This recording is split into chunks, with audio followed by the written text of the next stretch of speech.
Alrighty, folks, it is Thursday night. It is time for Hunting the Rut Hotline with Don Bell. And yep, I know what you're thinking. Big Steve, he is actually doing some stuff that you're going to be hearing about pretty shortly.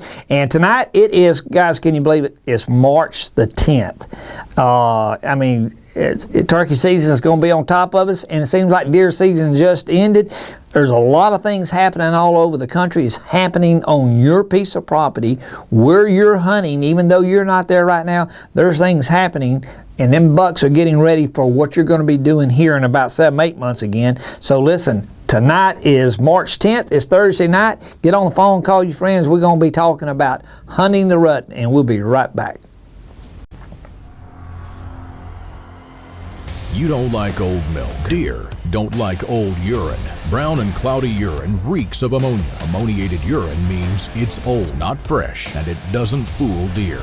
Top Secret Deer Scents, the only scent on the market that's oxygen-free from collection to bottle. It's yellow and clear because it's fresh. It's the only scent on the market that says a deer is here now and not last week. Alrighty, folks, it is Thursday night, and it is March the 10th. Boy, March is getting past us. Seems like it just got started. Now, folks, listen to me. It is spring, and boy, it is really spring down here in Florida. We're already cutting grass, and you old boys up there in the north, man, you're just having a tough go of it. Got some snow, got a cold weather still, but look, it is still coming into spring, and it's going to go all the way through Memorial Day. It's happening. It's a recovery period.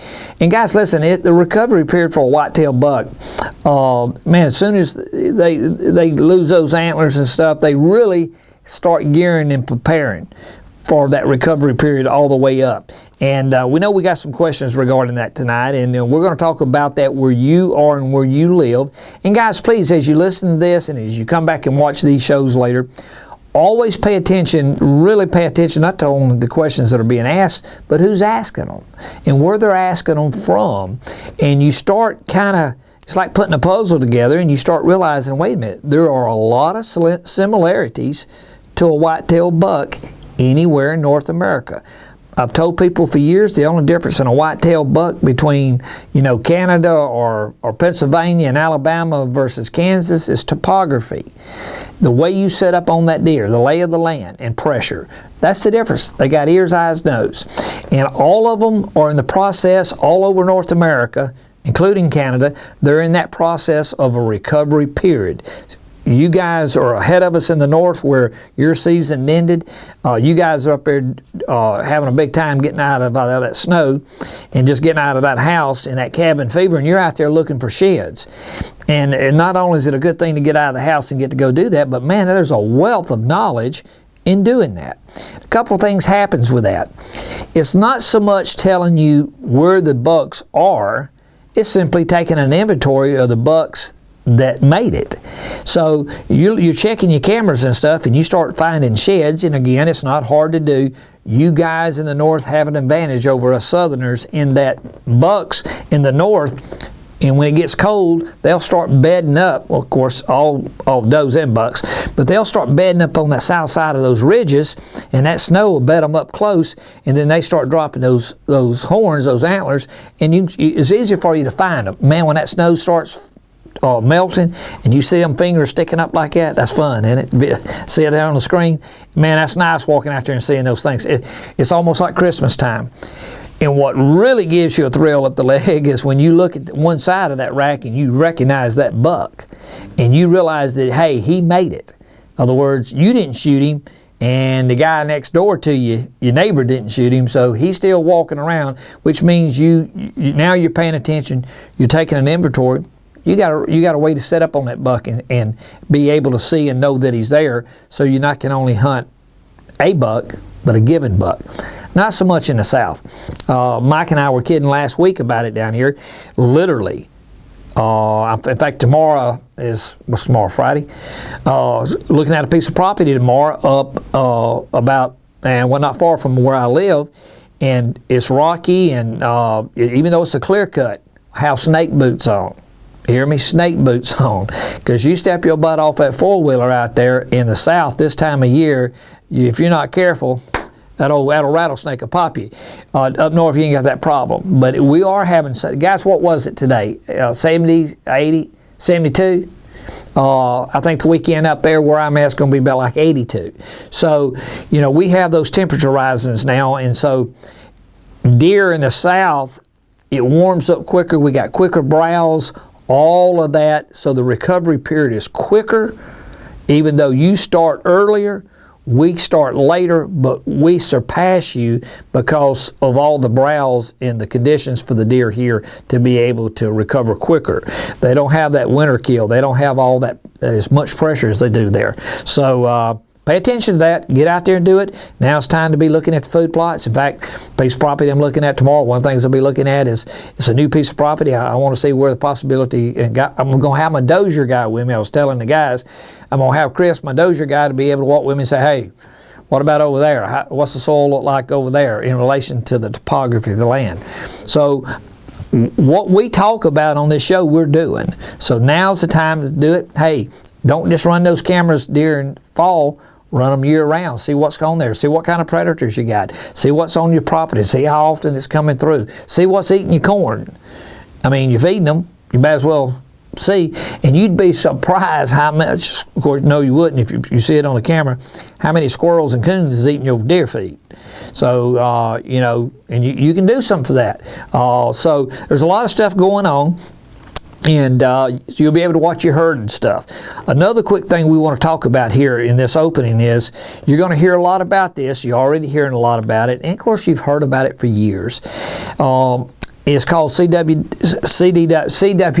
chronic wasting disease. And we've got a couple of states. You know, Virginia passed a law last year and said, right before season, really. I say right before season, about June, July, and said, hey, you can legally buy deer urine in Virginia. You can legally sell it. You just can't use it. Now, there's a smart law right there. You can sell it, you can buy it, you just can't use it. So there's a lot of pushback with that in our industry, and especially with the scent companies. To our knowledge, there's never been a case of CWD ever found by somebody using deer scent, ever. And so this has been in the case for years. All your major scent companies, which we're one of them, our herds are all monitored for that. They've been monitored and are continuously monitored for the CWD. Now, having said that, this past year, as an organization, as a hunting organization, and as a hunting industry, the ATA, this fall, we're announcing, you'll see on our packaging, you'll see the ATA in a circle, ATA, and a check mark on it, logo on our packaging. When you see that, that says that Top Secret is part of the ATA protection program. So what we're saying is that the urine that's in this bottle is being checked, CWD free. The herd's been checked, and it's just a way to get out in front of all this silliness, this political correctness, and saying, guys, look, there's never been a case like that. And besides that, and what's crazy about it is all these national companies have been doing it for years. So now we're going to put a sticker on there and say, okay, guys, here you go. It's silly, but it's there. We're showing you the quality of what we're doing, along with our other vendors that's in the hunt, our competitors. We're all in this thing together. We've all come together to qualify and to guarantee quality. And we're proud to be a part of that with ATA, and we're proud to be a part of that with other scent companies. So it's a big, small industry, and we're glad to be a leader in that. And boy, are we ever becoming a leader in that area. So appreciate it. All right, let's see here, guys. All right, we're going to start taking some questions. We know we got some callers coming in. Lou Jarvis from York, South Carolina. Lou wants to know, what is the shelf life of the barely legal doe urine and the foaming doe urine? Does it need to be stored in the fridge? Well, Lou, the answer to that is if you do not open the top, you're good. Well, I got a bottle here, Lou. I'll just show you. That's what he's talking about. He's talking about the foaming and, let's say, the liquid. Now, as that sits, Lou, neither one of these has oxygen in it. If you open this one to use it, you're going to have to use the scent saver system to pump it out, to keep it out in between using it. The foam, you do not have to do that. Each time you pump it, you're not putting oxygen in, and you can use it all the way down. But Lou, if you open it to look in it, you've messed it up, because there's no way to take the oxygen back out of this. So as long as you don't open it, you're good to go. Now let me address the part about the refrigerator. Lou, I'm just assuming, dude, that you got a refrigerator in the man cave, because you better not put urine in Mama's refrigerator. It'll make the bacon stink. So it's not going to hurt it, Lou. It's not going to hurt it. It's not necessary with Top Secret, because the number one thing that ammoniates urine is oxygen, and temperature is part of it, but sunlight temperature, but the majority of it is oxygen. Won't hurt it, Lou, but not necessary with Top Secret as long as you keep the oxygen out of it, and you'll be fine. I believe, let's see here, I believe we got us a caller. We do. All righty, got Don Bell. Who we talking to? Yes, sir. Who we got tonight? How you doing today? Man, I'm doing great. Who we talking with?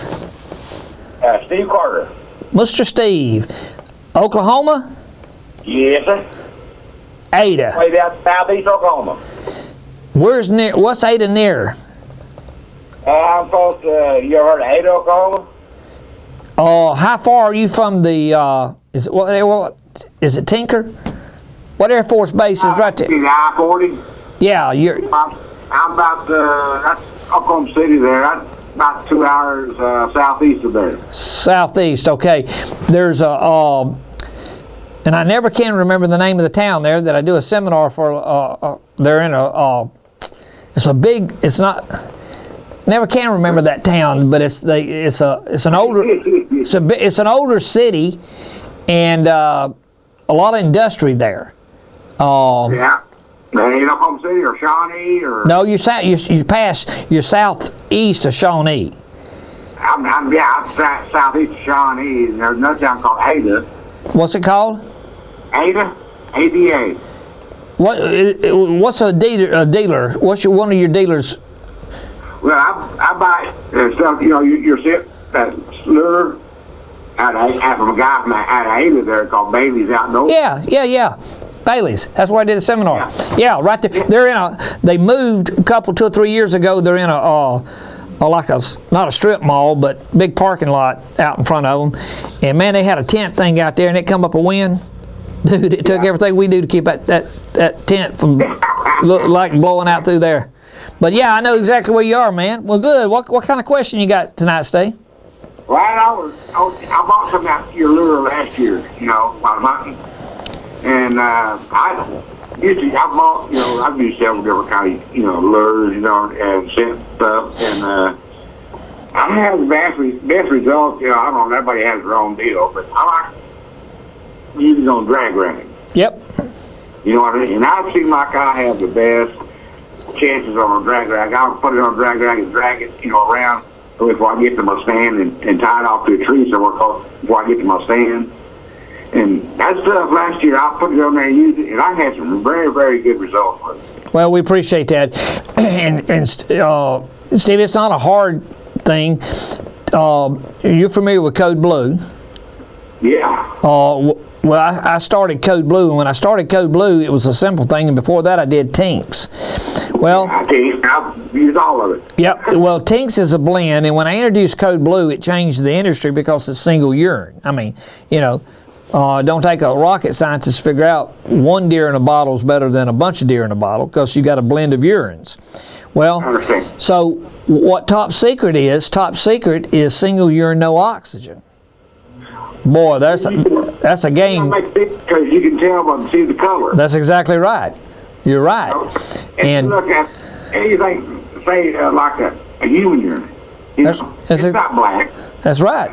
All urine voided. There's something wrong with you. That's right. All urine voided is sterile.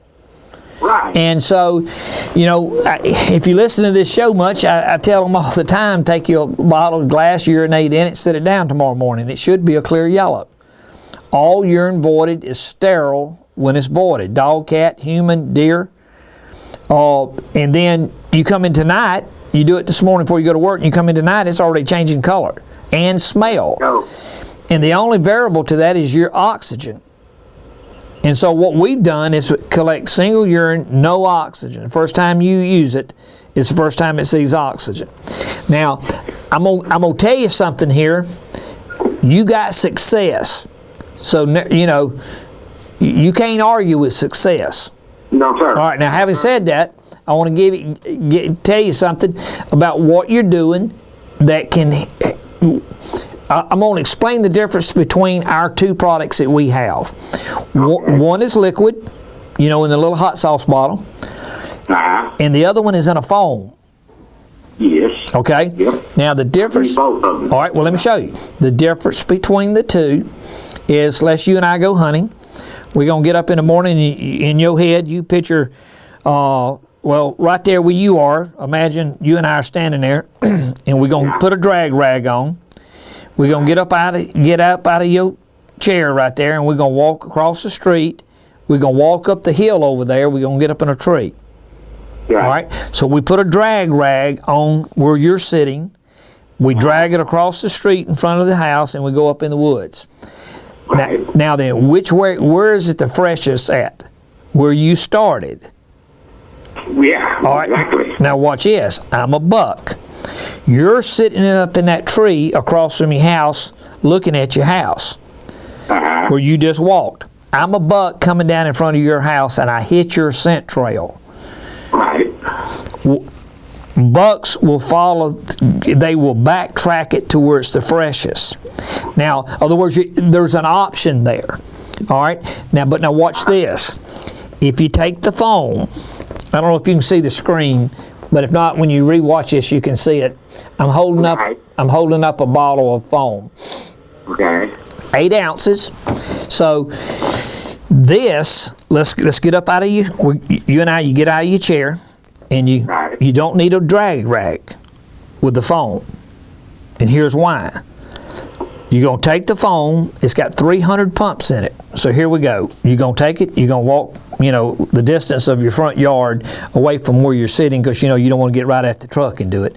So you get away from the truck a little bit. You foam it on the ground or on a bush. 15, 20 yards. You foam it again on the ground. 15, 20 yards. You foam it on the ground again. You foam it all the way to your stand. Now here's the difference. First time you foamed it, the first time is the first time that hit oxygen. 15, 20 yards, you foam it again. It's the first time that hit oxygen, and the second one is now fresher than the first one. The third one is now fresher than the second and the first one.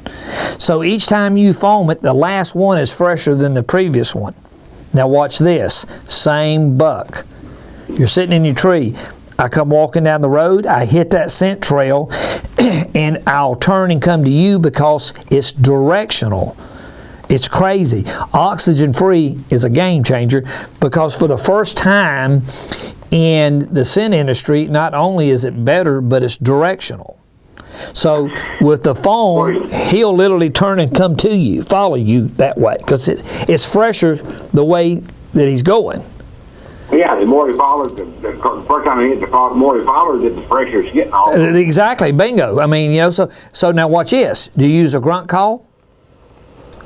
Yeah, and that, yeah. Well, and rattle, yeah. All right, probably with some success, not so much. You know, buck-doe ratio, you know, you get it right and you're living in the right place, the right ratio, you know, it can be beneficial to you.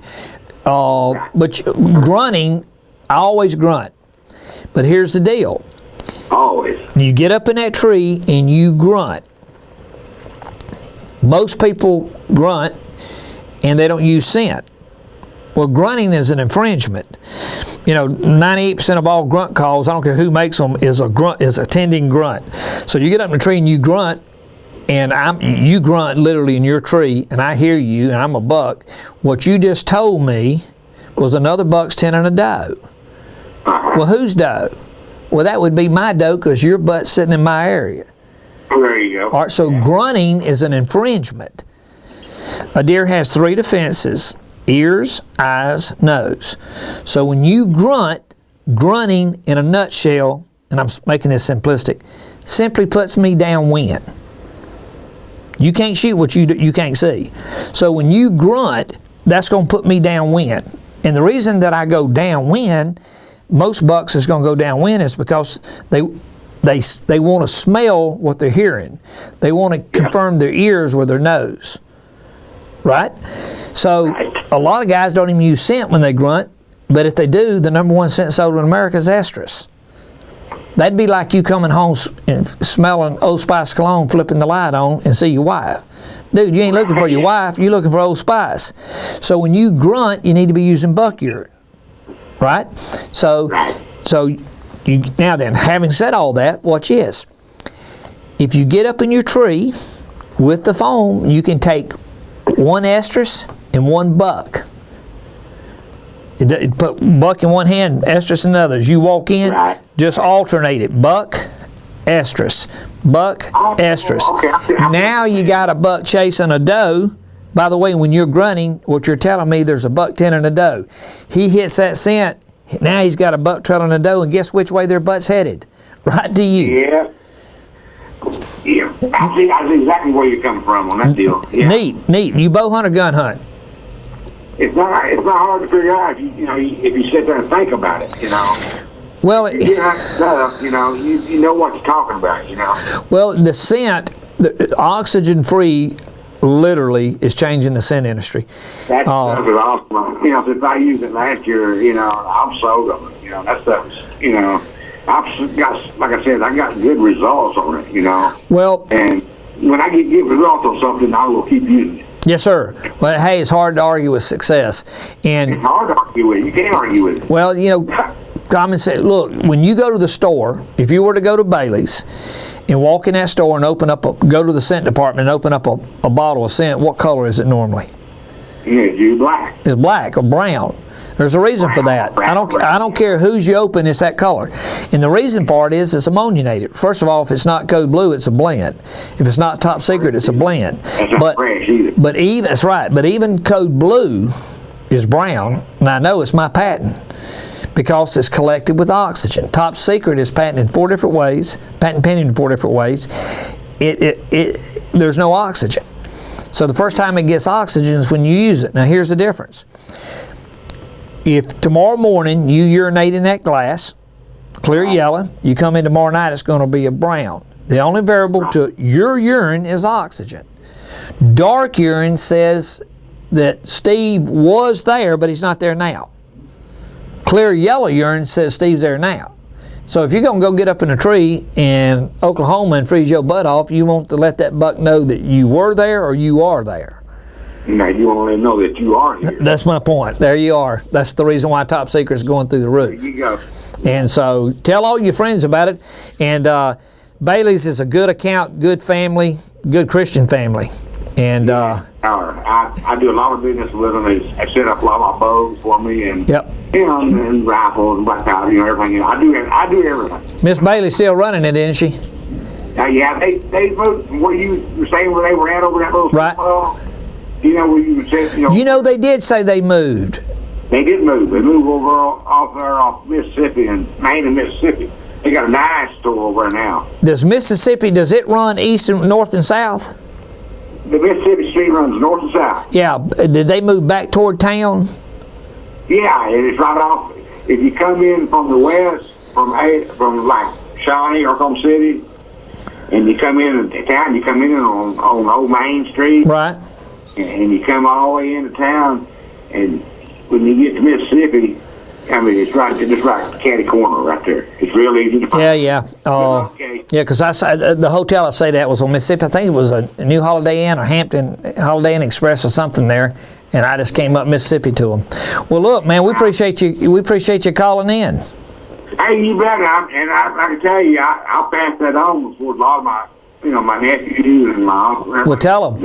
Well, tell. And I guarantee it. I use it. Well, we appreciate it, and listen, we appreciate the kind words, and when you go into Bailey's, tell them we said hello, and we said we appreciate their support, and tell them about the success you're having, and hey, tell them you were on the show. Okay, I sure will, really, and like I said, I like you, your stuff, and your stuff. I know it works, so I'm gonna keep you. There you go, brother. I appreciate it. Thank you so much. And listen, we're aware that you work hard for your money. Yes, sir. And so when you spend it, we appreciate it. Yeah, I'm retired now, and I'm also a disabled veteran from the Vietnam War. Well, man, we appreciate your support. I'm a disabled veteran, so. Well, I still hunt. I've still got my leg that I got shot off, but I still got it. And I told my wife, she said, well, what are you going to get too old to hunt? I said, no. Nah. If I have to push myself around in a wheelchair, I'll be after a hunt. That's right. Listen, that's what made America. And I was born and raised. My dad was the same way, Well, I want to tell you something. You hear a lot of bad things in America. There's still a lot of good people in America. It's just time, and you're seeing them stand up and telling everybody else to shut up and sit down, aren't you? Yes, sir. And I guarantee, I would live nowhere else. Well, I tell you what, you take care of Oklahoma. We're in Alabama and Florida. We got this side covered. Hey, I'd love to come out one of these times to Alabama and do some hunting. I've seen some good summer programs out there. Yeah, we got a few deer. We got a few deer. We got a bunch of deer out there. We do. Well, you guys got some good ones too. Well, look, Steve, thank you so much for calling in. Thank you for using our product. Tell everybody at Bailey's that we said hello. I sure will. Man. Thank you, sir. Thank you for calling in. Bye-bye. Bye-bye. All right, guys, we'll be right back. Take a quick commercial break. From Don Bell, the founder of Code Blue, comes Top Secret Reserve Doe Estrus, the finest doe estrus ever collected. Top Secret oxygen-free collection process is a complete generation above Code Blue. Our patent-pending collection process means no ammonia and no ammonia smell. At a limited quantity of 12,000 bottles, only 0.1% of hunters will be lucky enough to add Top Secret to their arsenal. Visit TopSecretDeerScent.com today and join the 1% club. Alrighty, old Steve there in Ada, Oklahoma. Listen, it's amazing. Good folks down there in Ada. Listen, I was talking in the break. When you recognize streets, that's how much we've crisscrossed across this country in this industry. And there's a lot of good folks out there. And guys, listen, Top Secret is growing, and we do appreciate it. I declare we do. And we're mindful, just like Steve, when you go buy our product, and you work hard every day in this economy, and you pull out your hard-earned money to buy something, you want that sucker to work. You want it to be what we say it is. It's not complicated. It's straightforward. It's understanding an animal. It's giving you your best shot to put meat on the table. And guys, that's what it's about. You can kill that big old buck too and put his horns on the wall, but you can put that meat on the table so your money's invested wisely. Guys, having said that, look behind us. You got it up on the screen there. It is open enrollment. Spring is open enrollment time for the Top Secret 1% Club. And guys, that means that you can go in now, and if you want to ensure that you get your bottle of reserve, there's only 12,000 of these. It's 26 ounces of estrus, one doe, one bottle, 3-4-year-old doe. Can't say it don't work. We pulled the buck off of her. Now, this is a membership. The only way you can get this bottle, the only way you can be a part of the 1% Club is to buy the bottle. Now, folks, you're out there asking, if you're new to the show, you say, well, my Lord, that's a bottle of wine. No, don't confuse it. That's 26 ounces of the best urine this industry's ever seen. And we're not being cubed in a wine bottle. It's 26 ounces. Can't say it don't work. It's never seen oxygen. Just pulled old boy off of her. Now, here's the deal. It's 26 ounces. It's a flat $100 bill. Yep, a flat $100 bill. It is $100. I tell people it's a $100 bottle of sheer arrogance right there, because that's the best of the best. You think about the amount of money we spend as hunters and the amount of time we spend in the woods like old Steve there. You go out there, you get the best rifle, you got the best clothes to stay warm, you're leasing that piece of property, you hunt that piece of property, you plant it, you put corn on it, you got tree stands on it, you got the best scope on the whole thing. Sit out there, don't you want something to call him in when you can shoot him? That's what this is. It's the best of the best. Only 12,000 bottles, and here's the ticker to it. It's called the 1/10 to 1% Club. It's not complicated. There's about 12, 13, 14 million deer hunters. 12,000 bottles, do the math. 1/10 of 1% will even get a bottle. Here's the way it happens. Open enrollment means that you can hit that and go down to the bottom underneath me, and you hit that button, and it'll take you to our website, and you can go, and as you can see on the screen there, you can join the club tonight. You get to secure your bottle, and you can do it two ways.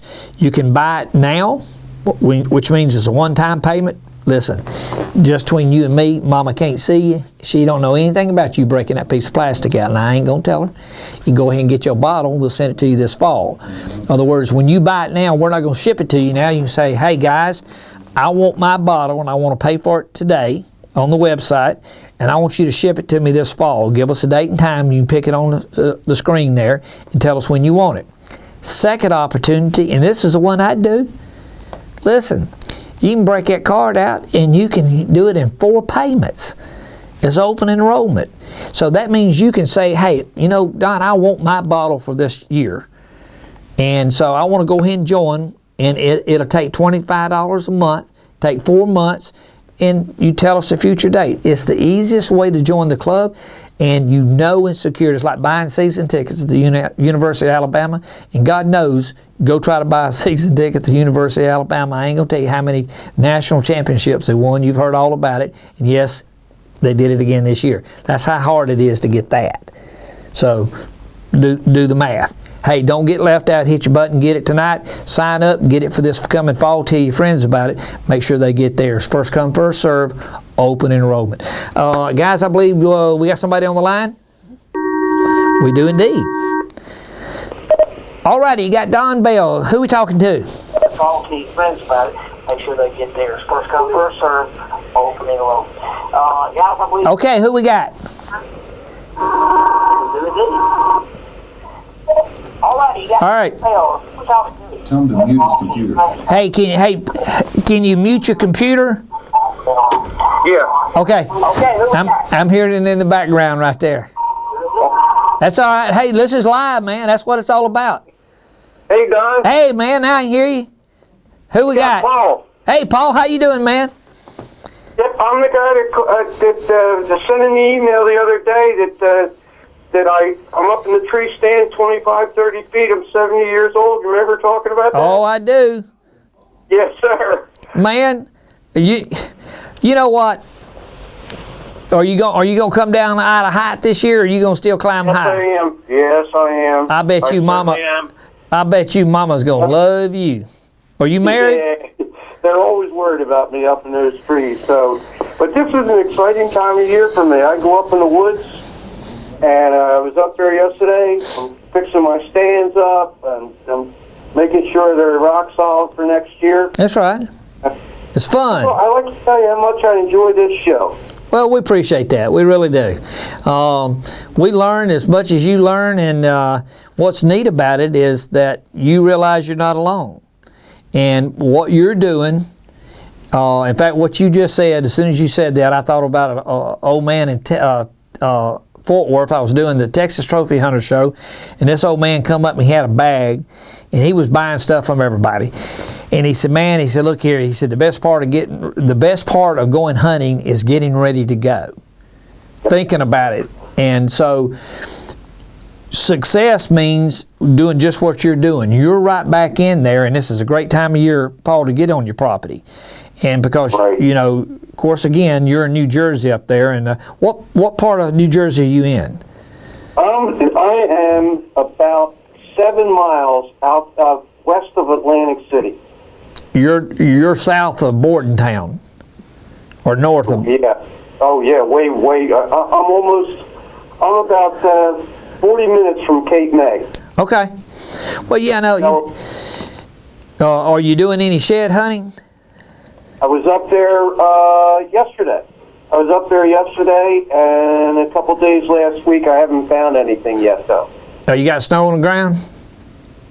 The one day there was, but it was 78 degrees here today. We had a guy last year this, we call this, it's not that we call it, it's the recovery period all over North America for whitetail. The horns are dropping, they're getting ready to start growing horns, and it's just a recovery period. But one of the things this old boy did, I was trying to think where he was out of. I think he was out of Minnesota or Pennsylvania, somewhere up there. But what he did is he made him a feeder, and instead of spinning, he made it just like a gravity feeder, but he had a hole just big enough that a buck could stick his head in it. Of course, if you stick your head in it, what's going to happen to those antlers that's getting loose? He's going to knock them off, and if he gets one in, he'll stick his head in, and he says he just has, at those different feeding stations, he just has sheds just piled up. And I thought, that's a pretty neat trick right there. Why go looking for them if they'll come to you and pile them up right there for you? And so he's pretty successful with that. Tell me again, are you bow hunting or gun hunting? I do it all. I start in October the 1st, and I don't get through to January 31st. That's my man right there. Well, look. Bow hunt is my favorite. And then we have split season here. We have what we call fall bow, then extended bow, which is in the middle of the rut. Right. And then we go muzzleloader for 2 days, then shotgun for a week, and then muzzleloader to the Dude. We stop muzzleloading on the 1st of January, and then we have winter bow. I couldn't come up there and hunt. That's way too complicated for Don. They'd be done lock me up because I couldn't remember when I could and couldn't do that. I love it all. Down here, and we had some cold days up here, but basically the season was fairly warm, and it really threw everything out of kilter. Yeah, I mean it's kind of that way really in a lot of parts of the country this year. But hey, that's better than winter kill. Of course, we don't have that down here in the South, but we keep browse. We're already greened up, been cutting grass, so these deer. They've had something to eat for, really, even the latter part of January up here. So, right. But now, shoot, man, they got everything's budded out, and they're doing great. And of course, this is a fun time of year for me when I get to go into the woods and just walk around and look at different things. So you could ride the quad without having to worry about spooking everything. Well, your piece of property. That's key. You heard me say it at the first part of the show, and I say this to everybody all the time. A deer's got three defenses: ears, eyes, nose. The only difference between a whitetail in New Jersey and one in South Alabama is topography and pressure. And if I still have 7 cameras out there. 7? 7. They're all over the place. Do you maintain them year round? Yep. Well, that's a good thing. Yes, I do. Well, you're not only seeing what you got in inventory, but you're also seeing predator. You're seeing activity. You're seeing people that's shouldn't be there. You're monitoring your property, and it's like anything else, like a good predator. And we as humans, we're the head of the food chain. You got to pay attention, and if you do that, it's a private piece of property that we lease, and it's an old horse farm. It's an old horse farm. Old horse farm. Yeah. They still have horses on them, but they'll keep the horses around their house, and then we lease through the hunting seasons, and then they'll put the horses out to the pastures in the springtime. Oh, I bet that's nice. Bring them in over by their house, and we lease the property. I guess it's close to 1,400 acres. Oh wow, good. And listen, guys, everybody listening, 1,400 acres up there in New Jersey, that's saying something. Because most people don't realize this, but New Jersey is the most densely populated state in the country. Yep. So to have 1,400 acres to hunt, and it's one block. Is it one piece of property? It is one piece of property, but it's separated by a 2-lane rural road between the two pieces. Yeah, that ain't hurt nothing. And it was cut up. It was cut up originally by a fellow that owned 7-Up. Really? He used to run trial dogs there, and they were broken up in little patches of woods fields, and he used to run bird dogs, field trial dogs on horseback. Yeah. I mean, that's where we hunt now because they did they cross section it off? Did they cross section it off with the road system in it, or did they just kind of hunt off the main roads? No, there's on one side of the rural road. There's what we call center road. It's a road that goes around and winds around the whole piece of property. It's just a dirt road, one just enough for one car, and basically you do the same thing across the street. Well, the reason I'm asking that is, sometimes you listening to me and the people probably thinking, what in the heck is he talking about? Why he's just jabbering, he's just talking. Well, we're not, because the lay of the land, and because we got that same thing down not far from where I live. I live in the Black Belt part of Alabama, and we got some quail stuff there, and they'll break it up into sections just enough to take a wagon and some, or horses, and of course we're quail hunting. Are you quail or pheasant hunting?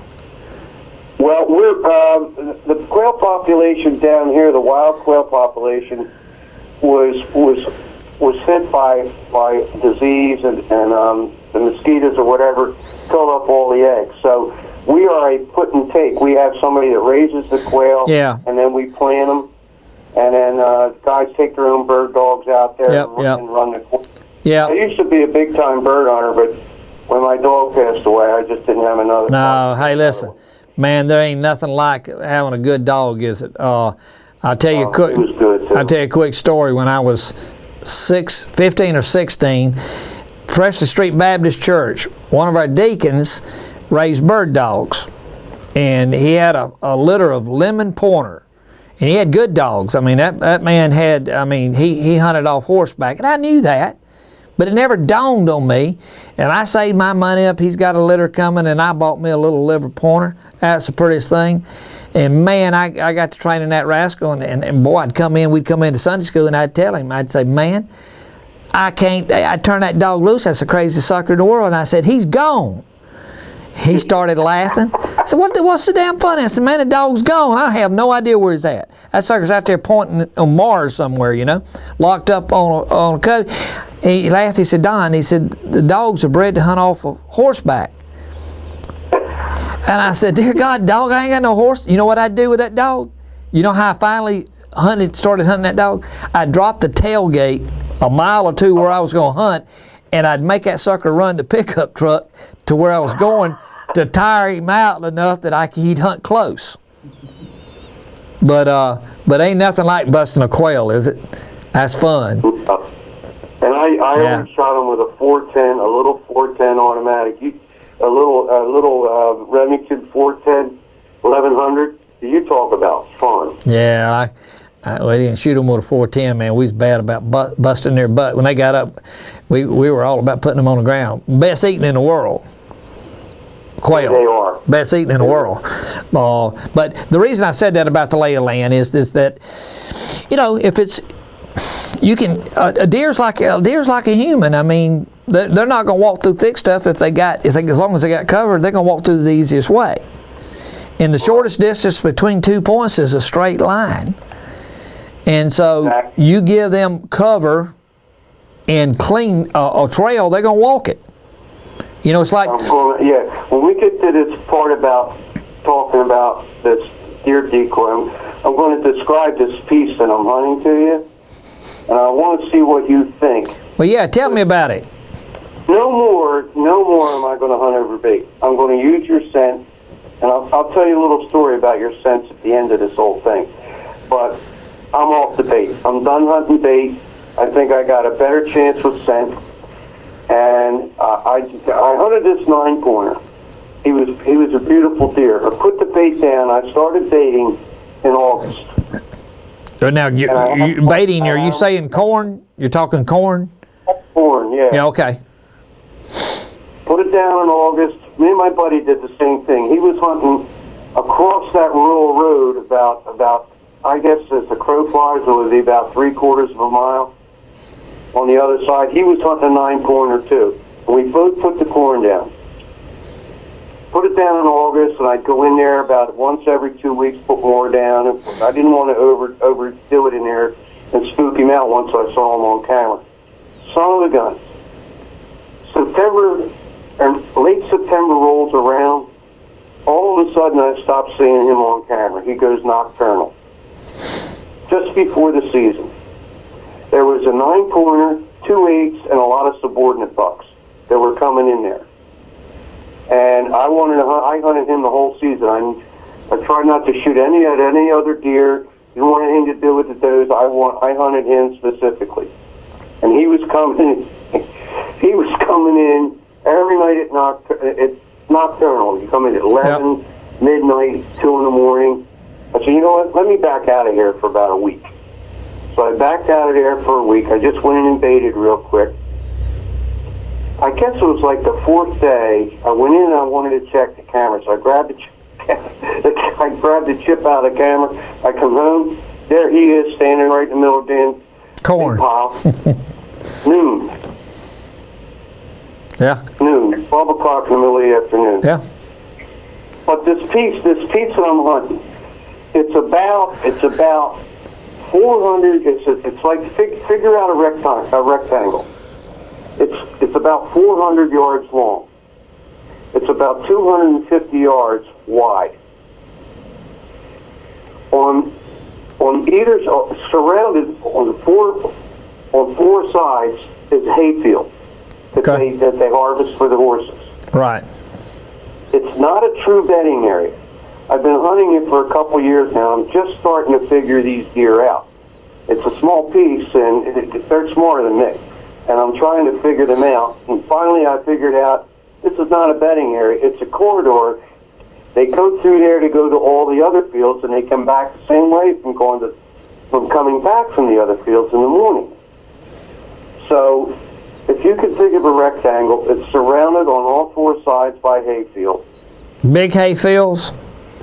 The big hay fields, they're about 75 yards wide, and they run the width and the length of the piece. And this is just right in the middle of it. Right, and so when it's there's hay fields surrounding the property that you're hunting, so that's not very wide of hay fields. So, but what's on the other side of the hay fields? So in other words, where are they going through the hay field, coming this corridor? Where are they going to either side of those hay fields?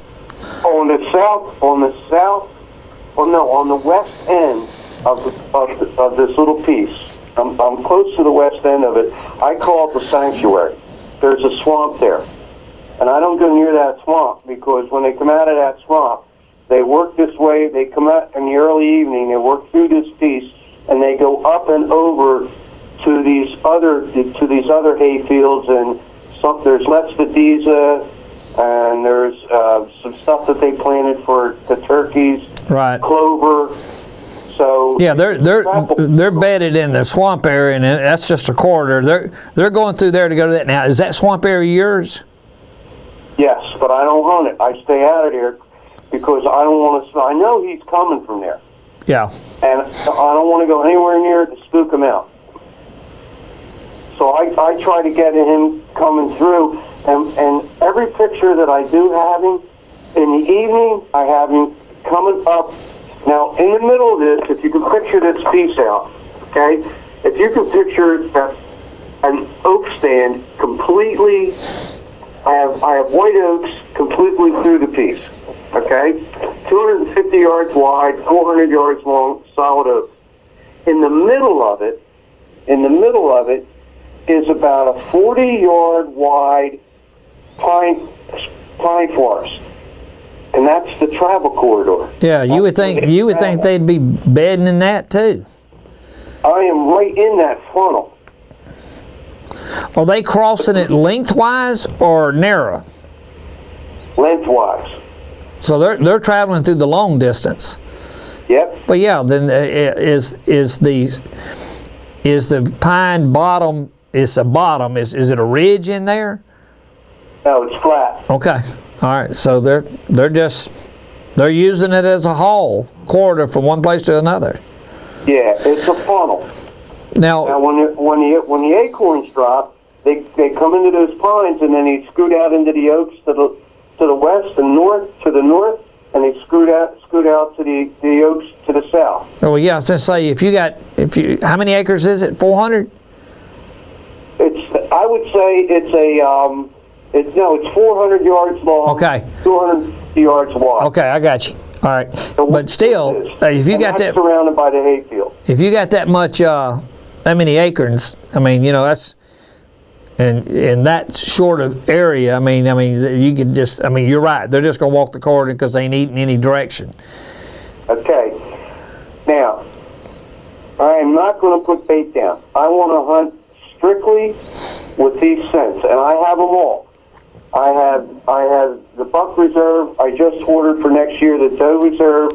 I have tarsal gland foam. I have doe and extra. I have hot mama. I have bad boy. I got it all. And I want to see what your thoughts are on using a deer decoy. I've never used. Oh yeah, yes. I think I can fool this guy if I don't put this bait down and ruin it.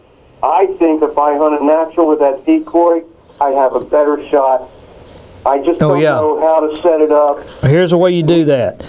Now, What's your thoughts? All right, here, anytime you hunt with a decoy, especially if you're bow hunting, a deer's got 3 defenses. You got ears, eyes, nose. You can whip his ears with a grunt call.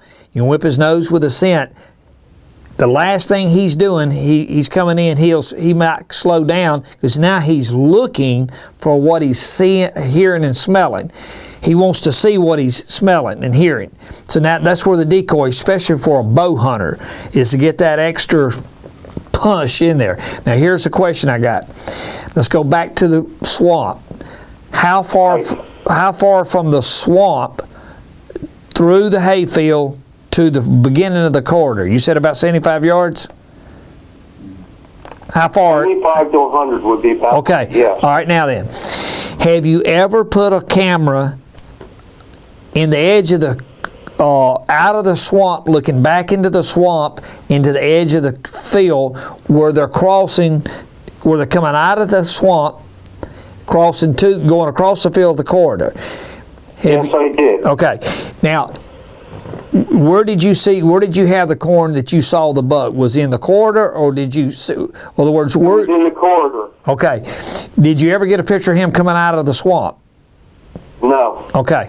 But I know he's coming from that direction because when he gets to the bait, I can tell which way he came from. Well, the reason I'm asking that is that if he's not coming off, one to be nocturnal, so he very well could be coming across that open, because any buck for that matter could very easily be coming out of that swamp. He just ain't coming out during daylight. He's coming out before dark or before daylight, and then he's in the corridor, and he may even bed up in there just a little bit, or he's got cover in there and he's eating. So there's laurels in it. There's laurels. When he comes out of that swamp and crosses that field, there's about a 30-yard wide swath of laurels in there, and I don't walk near that. I can get in there without him seeing me. All right, if you're so here we are. I'm the buck. I'm coming out of the swamp. I'm coming across the field. I'm gonna come down into the corridor. If I walk down in that corridor, if I'm me, literally, Don, if I walk across and I come down in the corridor and I'm looking down that open hardwood ridges and that corridor of pines in the center, how open is it that I'm looking? How far can I see either side of that corridor on left and right? You can see all the way through the piece. Okay, all right, now then, where is your stand then in relation to where I'm first coming into the corridor? You're bow hunting. If you walk through the laurels and then the pines start, I'm about 30 yards inside the pines. All right, so here we go.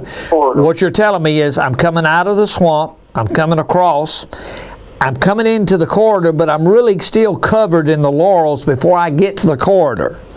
Exactly. So I still got some cover. All right. The reason I said that, here's your deal then. You're in a good spot.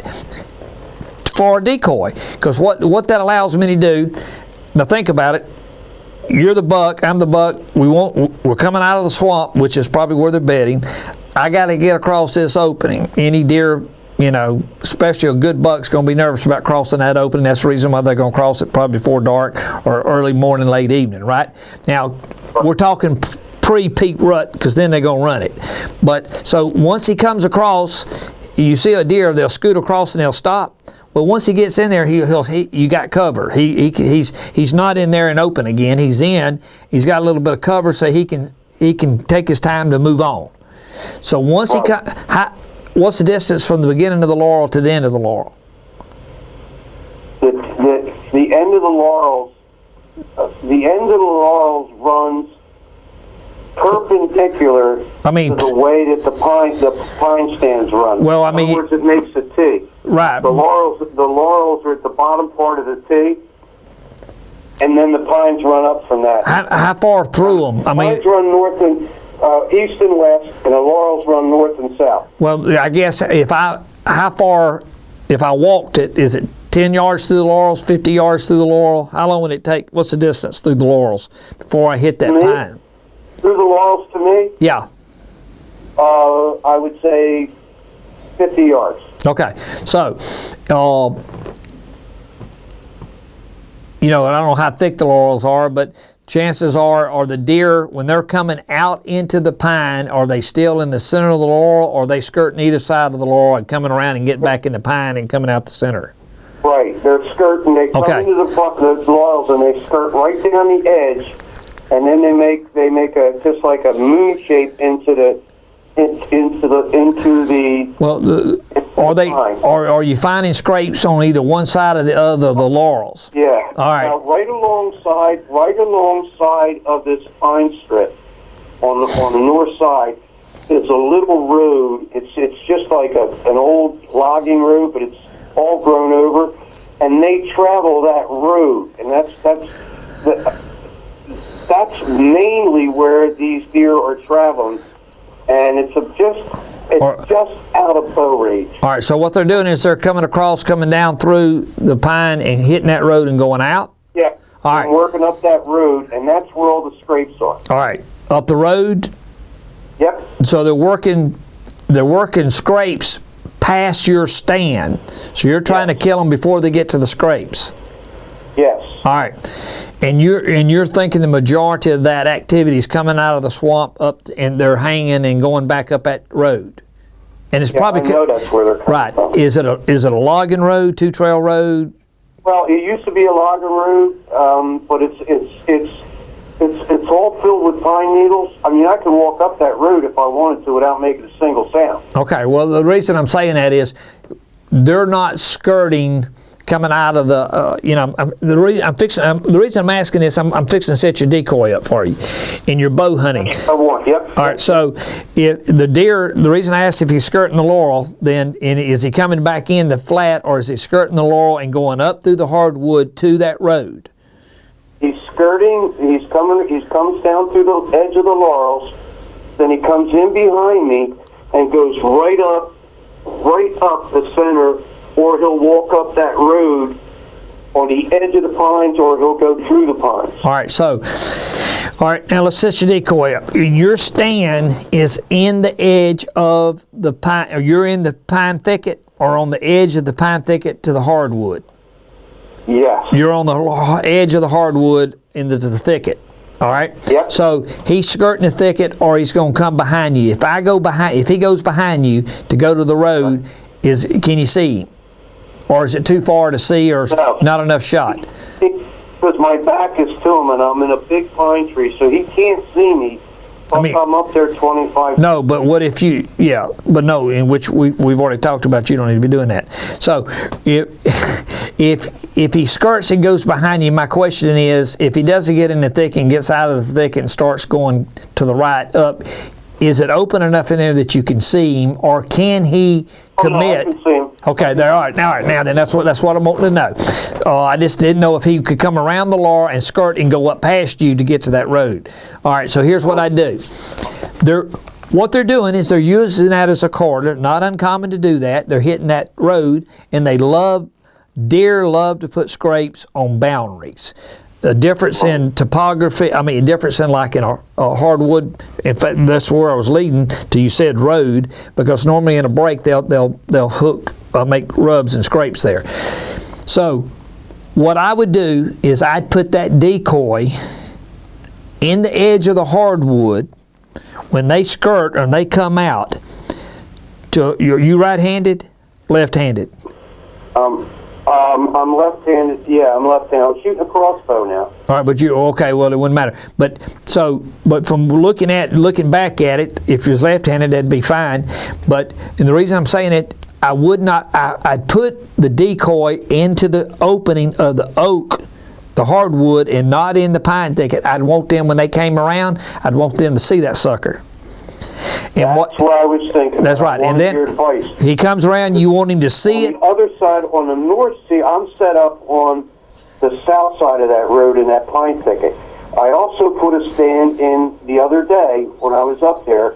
I also put another stand on the north side of that road where they could walk up, and they would walk right by me if I have that decoy set up on that road. Yeah, what you want him to do is when he walks up, is when he comes around, you want him to see him. To a certain extent, in this circumstance, you want a buck to be like a gobbler. When a gobbler flies down, what he wants to do to strut, he's not strutting just to strut, he's strutting to be seen. He'll find an opening to strut in. He don't strut in thick shit. He struts in an opening because he wants her to see him. Well, so when that buck comes around, you're doing right up. You want him to see him. It's going to tell that buck two things. First of all, you need to kill your odor, go back up there at the edge of the field, and trail that buck urine back around to that decoy. Now then, go in there and just ahead of that decoy, on the break there, and now I'm telling you something, on the break between the timber and the runway of pines, on that break in there, I'd make me 2 or 3 little mock scrapes in there. Now then, I'd put the decoy just, put it 5 yards out away from it. And depends on what time of year you're doing this. Now, if you're doing it during peak of the rut, I'd take one side of the horns off of it. I heard that trick. And then that tells him that you're not going to spook any buck. Then, as soon as he sees him, he thinks, my God, he said, he's already had his butt kicked. See? And if it's a big buck, that way you're not running a young buck off. But if it's a big buck, he don't care because he'll whip his butt anyway. So if a young buck, big buck, it won't make any difference. So, but put the decoy just off of the scrape, but load that scrape up, and even put you some buck urine on that on that buck. So as soon as he comes around, and especially if you grunt, he comes around, boom, he's already smelling it, and boom, he sees him. And if you work in those scrapes in there, if you do, make those scrapes in there, mock scrapes in there, and put your buck urine in it, then he's telling him somebody's working, and all of a sudden, boom, there he is. Now, if it's pre-rut, any buck could come in there because they just want to see who the new kid is. Closer it gets to the peak, again, that's like coming home smelling Old Spice. So when his buck comes around and sees that sucker there, you can keep the buck decoy's tail down, and you can't use in New Jersey a mechanical, or can you? Have they changed the law? Can you use a mechanical decoy? No, but the decoy that I was going to get, the one I'm going to buy, is the one that the head moves with the wind. I forget who makes it. I looked online the other night. Yeah. And the head moves with the wind, and they have a thing that the tail flickers. Yeah, that's okay. Just check your law. Because years ago, you couldn't do that, and I used to tie just a piece of paper on a thread and pin it in the ear, just below the ear, to where any breeze would turn and move that piece of paper, and it looked like he was cupping the ear. Oh. So then I was trying to, it's a redneck version of head moving. But if they've got that, that's great, because any movement just shows life. And you got ears, eyes, nose. You got it all. And that's fun. That's fun right there now. Yeah. The predominant wind during our rut, I would say 70% of the time, blows out of the southwest. And that's, he's been coming with the wind to his back. Yeah. Surprisingly. Well, here's the question. Let me ask this question real quick. We're getting late into the show, but I want to ask this quick question. The wind, is that coming from the swamp? Yep. I figured it. All right, here's what it is. Because what he's telling you is, and people says a buck will not travel with the wind. Yes, he will. Sometimes you ain't got no choice. And he doesn't have any choice to get across that field to get in that cover. Well, now he's in the cover. So, and he's covered in the corridor, but when he gets up in that corridor, but now he's got to come across the opening field. But that works better for you because that's taking the scent to you. Yes. So, I mean, it's a good setup. But hey, do that this year. Get you a decoy and put you some buck urine on that bad boy and grunt. And real quick, do I face that decoy into the wind? Do I face it at him, or do I turn it tail first? Yeah, I mean, I tell you, I know it's going to sound stupid, but sometimes people will just want to put something out where they can see most of the animal. In other words, they want to broadside to where, they can see, hey, there's a deer there. Look, any hunter, and it used to drive my daughter crazy, and it drives if anybody crazy, but especially women that don't hunt. You drive along through the woods, and all of a sudden you say, look at that deer. And they go, what deer? And can't you see that deer sitting there? Look at his tail. See his ear cup? And so my son, we see deer standing going down the road, and people say, what? Because we're looking for the cup of the ear move. We're looking for the twitch of that tail. You don't necessarily see the body and stuff. So to answer your question, I'm not scared at all to quarter the deer to me, because I'm trying to be just in a natural position. Of course, sideways can be in a natural position, but just as long as he can see silhouette and stuff. Because all he's doing is making a quick judgment. I smell, I hear, I see. That's all you're doing. Hey, put your camera out there in that. Put your decoy out there and try to film it. Call us back. Let us know what happens this year. I will. Hey, man, we appreciate you calling in. And don't climb up high. First of all, my God, you don't need to be that high in there. Especially in that setup. Listen, if I came up there and hunted with you, and I'm serious now with this, and we'll close with this. If I came hunted with you, I bet you I would get more than 12, 15 foot high. Oh, wow. Now, I got to look at the lay of the land, all that, but as a general rule, you haven't got to do it. The only reason you got to get high is where people's put pressure on the deer, and they've been taught to look up. But if there's not that much pressure on that property, you're the only one putting the pressure on the property. A deer don't walk around looking up in a tree. Right. And if you've done your homework, for my God,